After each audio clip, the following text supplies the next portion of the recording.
Women are being conscripted into the army as Europe gears up for war.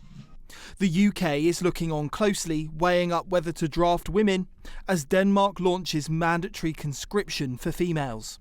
In the world situation we're in right now, it's necessary to have more conscripts, and I think that women should contribute to that equally as men do. We want to be equal. It should both be in military and private and in all our job functions. So I think it's a really good thing.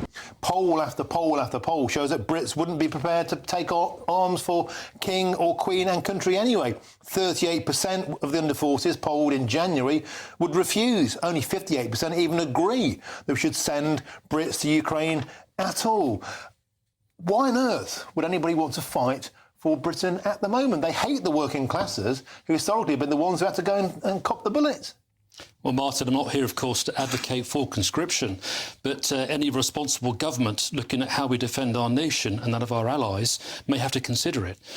We've had generations of people in the UK since 1945 who have perhaps taken their security for granted, relative prosperity, of course, and I think that ultimately we may have to accept the fact that the world is a dangerous place, the fact that Russia are clearly more aggressive and more dangerous now than perhaps at any time since the Cold War, and if the balloon goes up, if there's a requirement for us to go to war, perhaps because Russia's invaded an Article 5 NATO country, then so be it. And it may well be that our armed forces have been hollowed out to the extent where we have spent the peace dividend. Therefore, we need to find innovative ways of providing that capability. Women were conscripted for military work toward the end of World War II, but not for fighting on the front lines. Any modern iteration could require them to fight.